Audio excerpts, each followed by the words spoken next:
Welcome to the Food Professor Podcast, Season 3, Episode 20. I'm Michael LeBlanc. And I'm the food professor, Sylvain Charlebois. Well, so greetings from the Restaurants Canada show here in Toronto. I've been wandering around, seeing a few friends, chatted with Michael Burgess from Nurpes. You remember on the show not too long ago, Michael Pramucci from Mimi Foods, all the way back to Season 1, long time ago. And I had the opportunity to chat with great guy, great product. We'll be seeing him again actually at Cial, so we're going to sit down with Michael at Cial. Actually, he's going to tell us what he's doing there, and he's got some new products, so... shout out to folks. We'll be at Cial. Don't sleep on that opportunity. We got a big fishbowl of a booth, and you can put headphones on and listen to our live interviews. It's gonna be a blast. Real looking. Is it gonna be as big as last year? It's gonna be bigger. Actually, I've seen that. Because we've got an audience. So what they did is they at the last Cial Montreal, they had an education session on the trade show floor, not in the off rooms, so to speak. And then they had our podcast, but we decided to put the two of them together. So when we interview people can sit outside of our podcast studio and listen to the interviews live. Something fun, right? That's really great. That's really great. So we can wave at people and we can do all those kind of things. Some reactions and all questions. That, right? Oh yeah, all that stuff. Yeah, so it's gonna be really fun. So Michael, we'll do the wave. Yeah, we could do the wave. So Michael will be joining us on in that and a bunch of other folks. So news to follow on that. And ran into Christian, who's the president and CEO of Restaurants Canada, newish. He came from supply chain. And you met him.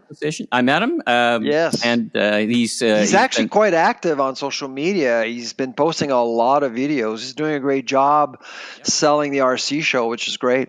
Yeah, and speaking of which, so he's going to be on our podcast. So he said, I'd love to come join you on the podcast. So we'll get his impression of the show that was, I guess, and then what challenges and opportunities that the restaurant industry faces. I know they still face, can they pay back CERBs and, tipping, and there's lots of interesting things we can talk to Christian about. By the way, we're actually working on a new study on tipping, by the way, the tipflation issue. Yeah. The aftermath a few years after COVID. So we're trying to figure out where Canadians are at in terms of what they think about tipping, being prompt before the service, percentages, things like that. We're exploring that with our good partners, Cattle. Very good. Look forward to that. Our very special guest joining us live from Carolina, actually South Carolina, though she's based in North Carolina, is Katie Hotze, CEO of Grocery Shopii. And she is top 10 woman in grocery tech. She's solving a $550 billion problem in the CPG retail industry, reducing cart abandonment. I got to know Katie, Steve Dennis introduced me to her. We chatted to her back at NRF, and then we chatted at Shop Talk recently. So I thought, what a great guest. Right. And it's a fantastic interview. I mean, can't believe she's top 10. She's number 1 in my book. Yeah, she's fantastic. Unbelievable. So, great interview coming up. Let's jump into the news. So what's this all about, an AI cookbook? Who's behind this, and what's the objective? I went in and started tinkering with it a little bit. It was fun. I got a bunch of questions for you. So tell the people what's going on here.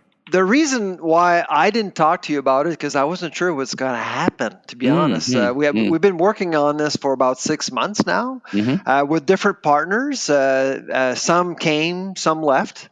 But at the end, actually Skip the Dishes was able to fund the project properly. We don't get any money out of this, the lab or myself. We don't get any money out of this. I was just asked to advise the group in terms of what the cookbook should look like. It's called the Inflation Cookbook. It's so intuitive. I don't know what you thought about it, but it's pretty easy to use. Basically, all you do is you enter the province you live in.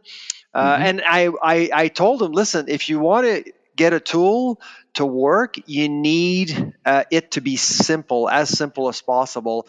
And don't ask for postal codes, don't ask for emails, don't ask for phone numbers, anything. It's AI. People are concerned. They just want to use a tool.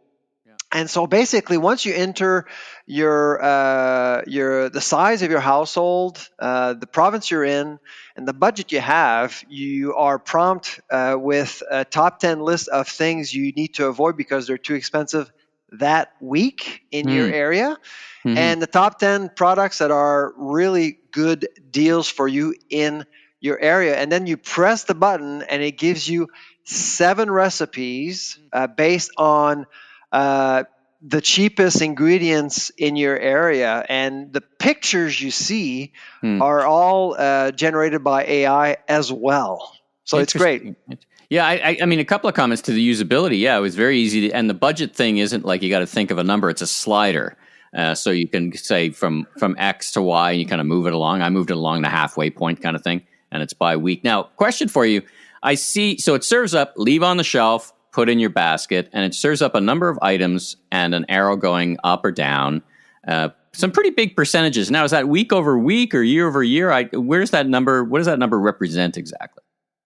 Well, so that number is for every week. Numbers will change. The data will actually change, and basically the data comes from the internet. It scans data from all over the country from different distributors and banners.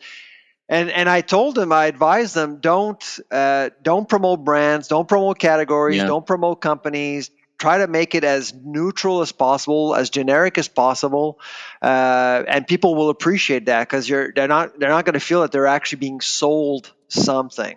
Yeah. So I saw like in mine, I pressed it and I noticed brie cheese, very generic term, brie cheese, had gone up 30%. I'm like, that's odd. Cheese doesn't really move that much in a week to week basis, but could it come of off deal in a cycle, an on deal, or what am I seeing here? That's likely the case. I haven't looked at brie specifically, but I suspect that the week before brie was actually on sale in that area, or generally speaking, and so that's why there's some adjustments. But it's also it's based on a trend over several weeks. By the way, it's not just 1 week. So yeah, and because let's face it, the tool is not overly precise. It is quite possible. Let's say, for example, the model tells you that mushrooms is up 30%. In your area, you may actually come in and find discounted mushroom. That is possible. So we just wanted. That's why I call it a compass, a grocery compass, to tell you what's going on from a macroeconomics perspective. Once you go into, you should be expecting this to be more expensive. You should be expecting that to be less expensive, but it doesn't necessarily mean that it will be less expensive or more expensive. So it's not. There's no certainty to the inflation cookbook, but it does give a sense to people what's actually going on. Very interesting direction. And so our partners are Skip the Dishes and Food Banks Canada as well. So it was a great project. It was launched on Tuesday. And so I'll write an op-ed in French and English to kind of explain how it works and explain also how it was designed. So a great team overall. All right, we'll put a link in the show notes. And Skip the Dishes had an article in the Globe. They got a new president. They Winnipeg-based startup bought by a big company out in Amsterdam. Runs under a couple of different banners. So the Canadians continue to go up the charts in terms of their running the organization, the both broader one and the closer one. Yeah. So Skip, and who else? Skip and the Food Banks Canada, right? Food Banks Canada, that's right. And I did, again, I didn't run the project. I did tell them you want to get a non-for-profit in there to show. Like an advisor. You were like an advisor. Yeah, the philosophical intent of the tool. This is not about selling certain food. This is about helping Canadians overall. And Skip the Dishes, you'll notice, they're not asking you for any information at all. They're just doing this of course, they're promoting their service, obviously. Order this on Skip. Yeah, order this. Yeah, but that's basically what they're doing. They're just using that platform as an ad place. Okay. Well, like I said, I'll put a link in the show notes for that. On to the next story. We've had several guests on the show talking about approaches to managing Canada's farmland. Now, there's an RBC report just out, done in cooperation with folks at Guelph, I believe, that says 40% of farm operators... The Boston Group, yep. And BCG, okay. 40% of farm operators will retire over the next decade. Now, it's a pretty complex issue. What were your thoughts on the survey, and what do you think the implications are? I read the report, and frankly, all due respect, I didn't really learn anything. I think these are problems that we all know we're facing. Are we going to be short of farmers? No, because farms are getting bigger, and farms are being operated differently. They're more efficient. They're more scalable. I'm certainly concerned about farm workers. I think we're going to be short of that.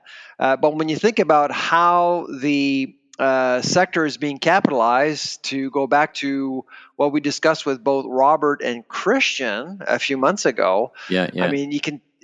I'm not concerned that really we're going to run out of farmers or farmland. I think it's the stewardship. The way we actually manage farmland is absolutely going to change for the better, I think. And so, are we going to lose farms? Absolutely. And I think it's desirable. I think that's what we need to do. And there's always going to be some space for artisanship and hobby farms. Mm-hmm. But I mean, I actually think that in the policy that we have in Canada, we should get rid of the term family farm. It politicizes the issue of farming, and frankly, because city dwellers are saying, "Oh my God, we're losing family farms." No, we're not. To the big, I saw some of the comments on social media. The big corporations, the big corporations, and which is not from my perspective, it's not a. I wouldn't say unfounded, but it's not something that people shouldn't think about, because you have this wildly produced generic product. Are they great caretakers of the land, or are they more interested in the shareholder value? So I think we've had a couple of guests who explain the difference between those things. Is that your perspective as well? That, if we eliminate the phrase family farms, it means companies run it, but companies are like our guests who are pretty good stewards of the land, right? Oh, absolutely, and they want to take care of the land because they make money off the land. So, and hobby farms are great too. I mean, we should actually allow people to want to go into farming, but we should call them hobby farms, and not family farms per se, because that's. I mean, I've met many farmers who couldn't scale up because of finances; they just couldn't. And Robert, companies like Robert's, Angelica, will empower farmers to grow their business. And I know a lot of people out there think, well, farmers need to own the land to be good farmers. I don't believe that at all. They just need good support. They just need good financial support, so can they focus on what they do best, which is to grow food. Okay. Well, from the great farmers of Canada to the bottom feeders of Canada, let's talk about lobster. Lobster. I love, maritime roots. So I love lobster. You're chitting and chatting with the folks from lobster and crustacean world in Halifax. What tell us about that? I met the top lobster fishermen of the country in Halifax this week. It was great, and we just actually did a study on the lobster industry, what people think about the lobster industry, and I mean, there's some good news and some bad news. The good news is that people don't know much about the lobster industry at all. The bad news is that people don't know much about the lobster industry at all. I mean, that's really the challenge. And so when we hear stories about whales being destroyed as a result of boats out there in the Atlantic, people will listen to the news and won't necessarily listen to the industry's case about what's actually is going on. So I think there's an opportunity for the industry to upsell what they do. And so lobsters are obviously we're not releasing the data to the public simply because inflation is at 10% and lobster, let's face it, lobster is a luxury product. And so we just didn't want to, we didn't feel that people needed that kind of information, but the Lobster Council needed that kind of information, and they have some challenges around traceability, sustainability, and economic development as well. I mean, there are some tensions right now between the fishing community and Aboriginal communities, and I'm hoping that later we'll be able to partner with some great Aboriginal researchers to really get into that sphere and understand what actually is going on there. Because I think the industry is up for a challenge there. Yeah. Well, I remember last year the prices were the good news. Bad news is kind of like what you're saying. The good news is the prices are high. The bad news is the prices are high. When prices are high, it's a net export, so it's good. The fishermen can can make a good living. The people in the room this week, they're feeding China, right? They don't. Right. But what I actually told them with our data is that yes, you're feeding China, but policies impacting your business are influenced by public opinion domestically. Okay. That's a problem. All right. So, and the Lobster Council, they've never thought of the game market. They never did. Interesting. Until now, because all of a sudden they're starting to see, they're feeling the pressure from Ottawa to change their ways, to change certain rules. And these people have permits worth millions and millions and millions of dollars. So they have to listen to the Canadian public. They have no choice. All right. Well, let's stay tuned to that. A story as rare as a blue lobster. You ever seen the blue lobster? Real blue lobster? Oh, yeah. Live blue lobster? Live one, yes, of course. I'm in Halifax. There's blue lobsters everywhere. They're in every corner. They're on the street corners, right? It's exactly. And of course, for Toronto, we was, hey, we found a blue lobster. Yeah. We have Smurfs lobster here everywhere. Well, listen, let's take a break and let's get to our great interview with Katie Hotze. From Grocery Shopii here, all about her experiences both as a female founder and as machine learning and what she's doing to solve problems for consumers and grocers alike. So let's have a listen to that. Katie, welcome to the Food Professor podcast this morning. How are you doing? I'm really good. Thank you for having me. Well, you're a familiar voice. You and I met earlier on at the NRF show with Steve Dennis. We did some chit and chatting, and then we had the opportunity to meet at Shop Talk recently in Vegas. So I'm thrilled to have you on the mic with Sylvana and I for our food podcast. I'm honored to be here. Thank you. All right. Well, listen, I know a lot about you. Very recently, I know a lot about you, but of course, the listeners may or may not. So tell us a bit about yourself. Who are you and what do you do for a living? Sure. So I'm Katie Hotze. I'm the founder and CEO of Grocery Shopii. And I have spent the last 4 years building a recipe technology and meal planning business within this lovely food and beverage and grocery space.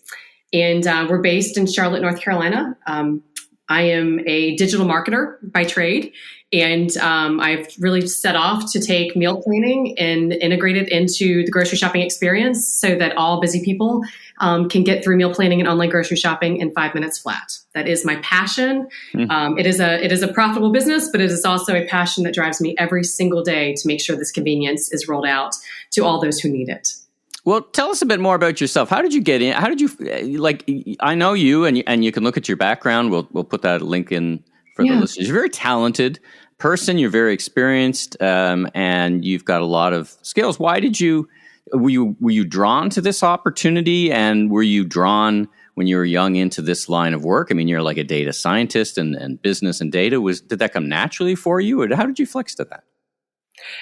So I spent 18 years in management and technology consulting. I started out really the dawn of digital marketing, right? Like 2008, I was in event planning, and it was the first industry that was really disrupted by digital. Instead of going from paper invitations, they took you digital.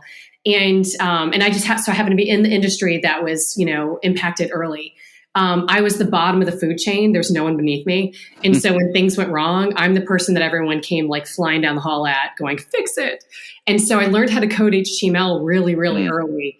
And then you start to understand how digital works. You can actually quantify engagement. You can actually like track and trigger and get someone through a nurturing cycle without ever talking to them. It's fascinating.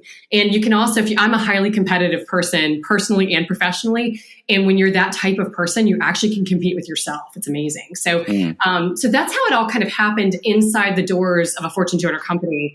I went from a associate up to being up for partner. And I built performance marketing globally for the company. I finished my M.B.A. I have an additional degree in data analytics. And I decided to start solving problems that were personal to me. So the most personal was that I was sitting on a train every day going in and out of Chicago for work. And I never had a game plan for dinner. And it was just so ridiculous because before I had children, I always had a game plan. And on Sunday, I would take my recipes and I would jot down all the ingredients and I'd go to the store and buy it all. And I'd come in at 5:30 every day. And I just grabbed the recipe that I wanted to grab and everything was already in my fridge. It was super easy. But all of a sudden, like add 2 kids to that. And, at the time I had a husband who traveled full time. It was impossible. And so every day I was coming home with no game plan. But I'm sitting on the train with all these really smart women, and we would just start like brainstorming. And, I just happened to be the one that had the chops to build it. So here I am. You've told us a bit about the origin story and kind of that inspiration moment. And why did you pick that, and how does it work, and what problem are you solving specifically? So for the listeners, unpack it for us. What exactly your tool does. Sure. So we remove the friction in the basket building process. That is the core problem. You go on to an e-commerce site for groceries and you stare at it. And but then on all these other sites, there's recipes everywhere. They're all over the internet. Recipes are free, right? And there's no shortage of recipe content. But I'm staring at a itemized list of 40,000 items on my local neighborhood grocer's website, and I have no idea what to add. That is the problem I solve for.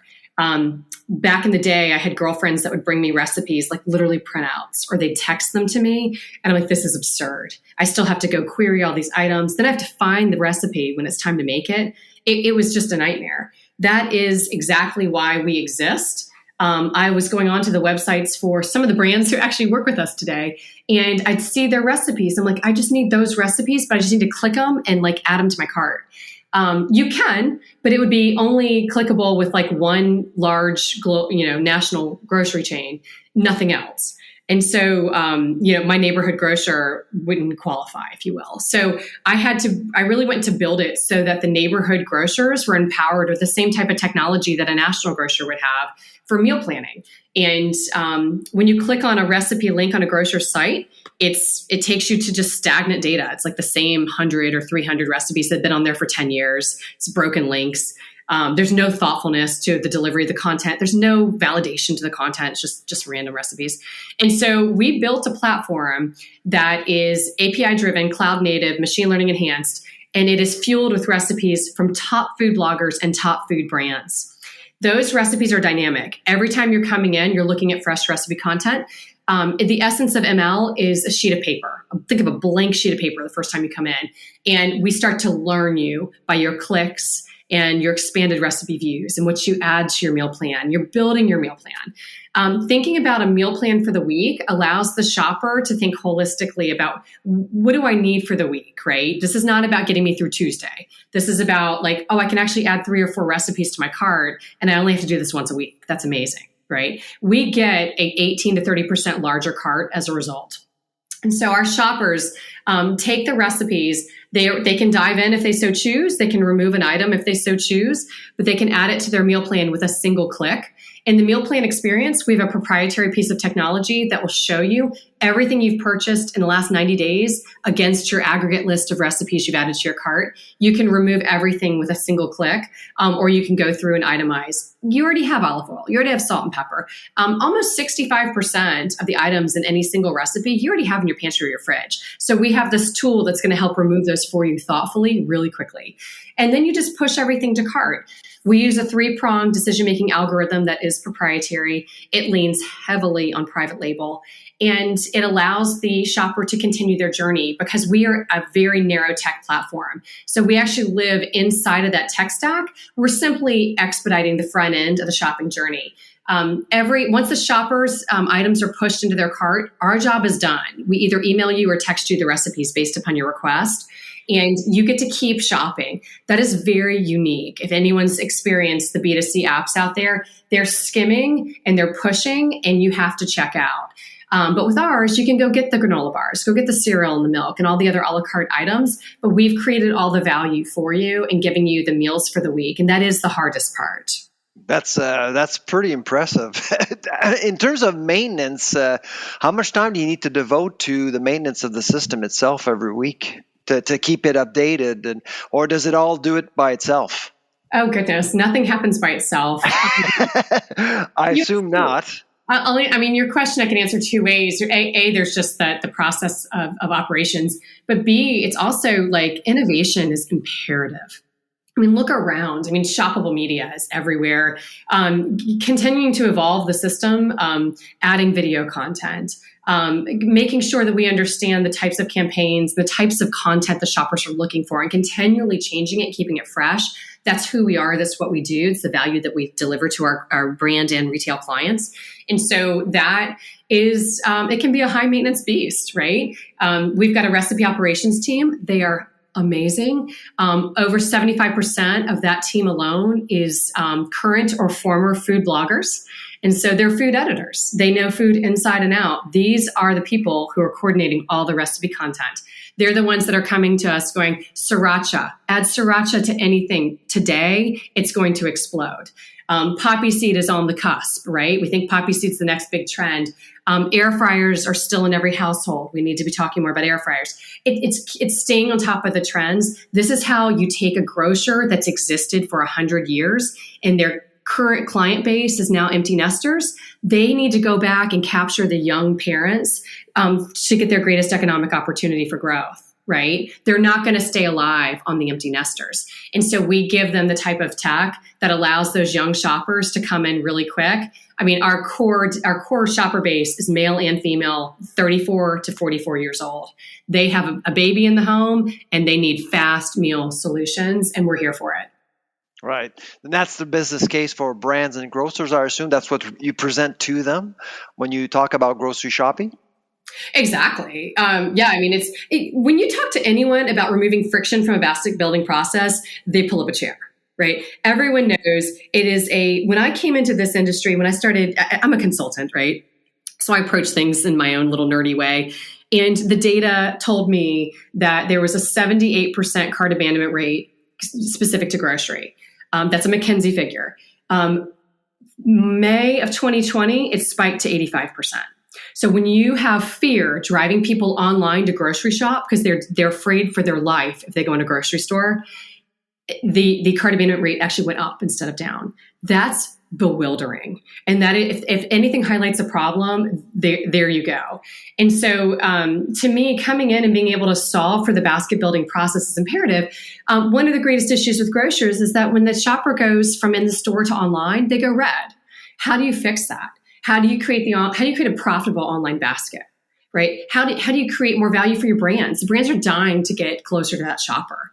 And so you're really just creating a perfect storm where everyone wins in this opportunity to take a shoppable media platform. And we already capture the shoppers. When a shopper uses my platform, they come back to that grocer's homepage 4 times more often. That is just natural organic response rates. Right. And so you're creating this incredible stickiness.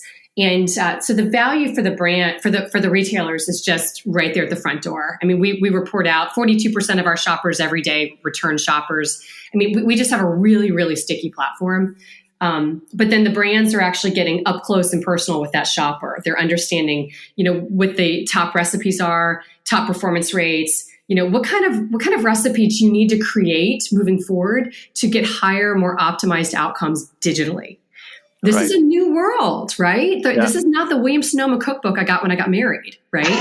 The world has changed. Things have changed for sure. Yeah, you got to adopt. You cannot put a 25 ingredient recipe in front of me online. I'm not going to add it to my cart.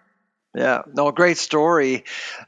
Let's shift gears a little bit and talk more about yourself as a female entrepreneur. You're in the food space. You've done a lot of business already. You're successful. Tell us more about some of your experiences in the pitch room or dealing with customers. How is it to be a successful female entrepreneur running a startup like yours? Early on, it was really, really tough. I don't hide that. It was really evident that the problem that we solve with meal planning online was not a known problem to a more further along in their career, typically a man around a boardroom table for a grocery retailer. And so that was also a similar story to tell to the investors, who often are the exact same persona, kind of a later in life, ready to write checks and support other companies, but is this really a problem? That was really tough. A pandemic solved that for me, which was lovely. All of a sudden, everyone's stuck in the kitchen, and 3 months into the pandemic, your audience grew. Yeah. Oh well, the phone. Everyone I had pitched to raise money. We were self-funded for years. We bootstrapped for almost 2 years. But all of a sudden, you've got these investors that we pitched to, and they're like, meal planning. I don't know. Is this, gosh, I like it, but. But every presentation, the investor would bring his wife to the call, every single one. And I got the checks every time. It is what it is, right? I mean, you all of a sudden, you're stuck in the kitchen for a couple months. You're like, hey, who's that company, right? Where there's women. Now I get it. Yeah, right. If you didn't get it, I'm sure you're, all of a sudden those guys were stuck in the kitchen as well because you had to share the role. So it was really interesting. In terms of pitching and growing, we are a Southeast tech company. We did not have the big $1 million backing, millions plural, coming into this. We were bootstrapped. I was very conservative raising. I wanted to be really careful with making sure we figured out who we are and what we do before we raised a bunch of capital. Getting to where we are now, it's been the ride of my life. I've never had more fun. I've never worked so hard. But we're really in a place now where it's evident that we have a unique pocket. And so being able to get the support of investors and get the support, really, I have a ton of people from the industry who've invested in us. And that's inbound. They just reach out to me and ask if they can write a check. And it's amazing because you realize that it's such validation on a level that it's really hard to describe. So at this point today, I'm constantly trying to stay ahead of the curve, making sure that we are the leader in shoppable media with recipes and allowing us to just grow as quickly as we can in a healthy way and really just serve that shopper. At the end of the day, as long as that my core shopper is satisfied with our services, I know that I'm going to keep winning. And you know that the brands and the grocers are going to keep winning, right? So that perfect trifecta. If you make that shopper happy, no one will ever understand what it felt like. This is net new technology. Mm-hmm. So when we plugged it in and I held my breath and the data came back 3 months later and I was told if we could create a 5 to 10% larger basket online, we had just changed the game. Yeah. Our first data report was 9% larger baskets. The second data report 3 months later was 18%. Pre-inflation, we hit 30%. It's solving a problem. It's that simple. And so when you solve the problem and you listen and they know, and we have an inbox where shoppers can just share exactly what they want us to do. It's amazing. It's customer discovery in a constant loop. You and I were both at Shop Talk, as I said, in Vegas, and I think the big buzz this year was AI, which is funny because it's been around for a long time. But I guess Chat GPT really kind of broke open the conversation, could I say? It must have been a bit of an I told you so moment. I mean, really, AI was prominent. You've talked about machine learning in your tool. What does the future look like?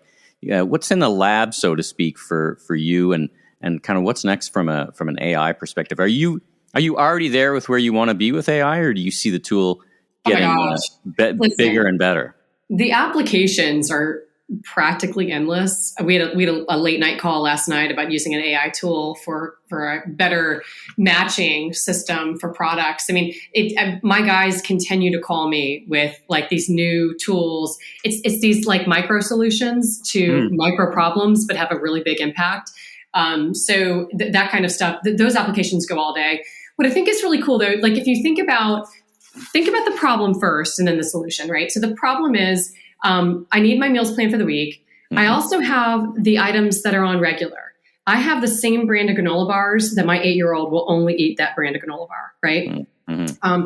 We only buy coconut milk in my house. I buy bananas every single week. I have so many items that are on repeat that when you take the repeat items, you partner them up with meal planning. And then you think about trials. I think trials are really important. What are the new products coming out? We sit on all that correlation data. So I know exactly which personas, which buying groups to start testing new products with. So think about that trifecta. That to me allows me to never enter a grocery store again. You've just solved that problem for me. And then there's plenty of other, ways to spirit that.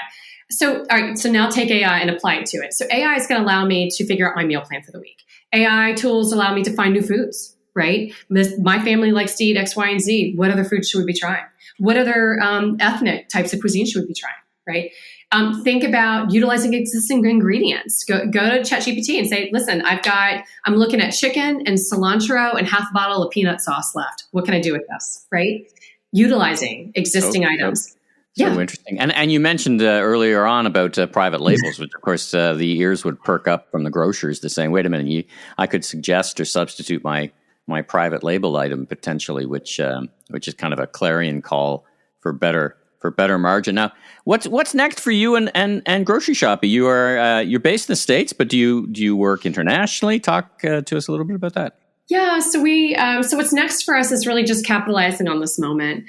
We know that we're unique. We know that we bring a tremendous amount of value, and we have been building in the independent space. We're now sort of continuing to grow into the larger regional space, which is very exciting for us.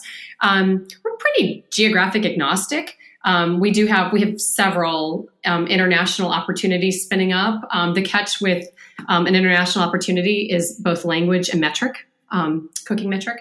And so it's allowing us to just continue the process of connecting the brands to grocers with these campaigns that actually work.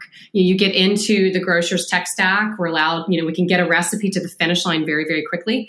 So now the brands can start adding recipes to the front end of the experience. And I think that's the really exciting part for us. In terms of growth, I have no ego. I'm just simply here to continue building this company. The right opportunities we pursue. I've had wonderful conversations with Canadian grocers, and we will continue to pursue and see how quickly we can get our tech into Canada as well. But yeah, there's so much business opportunity and so much need to satisfy where we are today that we just continue churning forward. It's really just a matter of making sure that our offering continues to be articulated properly. So like the value proposition is really, really crystal clear. And when you sell into retailers and to brands, you need that's just imperative that each party understands where they stand, what their opportunity is, and how they fit into that whole equation. That's great. How can we get in touch with you? How can we get more information about your company as Canadians? Do you have I'm actually looking at your website right now. It's gorgeous. So tell us more about that. Yeah. Thank you for asking. So groceryshopii.com. That's groceryshopii.com.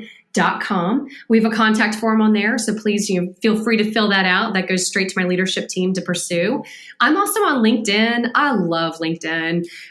It is Katie H. Hotze. And I welcome any sort of introductions on LinkedIn. I am on LinkedIn every single week sharing information. And so I think it's just a really great place to stay connected. That's great. Listen, Katie, thank you so much for joining us. I know you have a very busy life, and so we're grateful that you were able to spend a few minutes with us on the Food Professor podcast today. Oh, I'm grateful to be here. Thank you so much. All right, take care.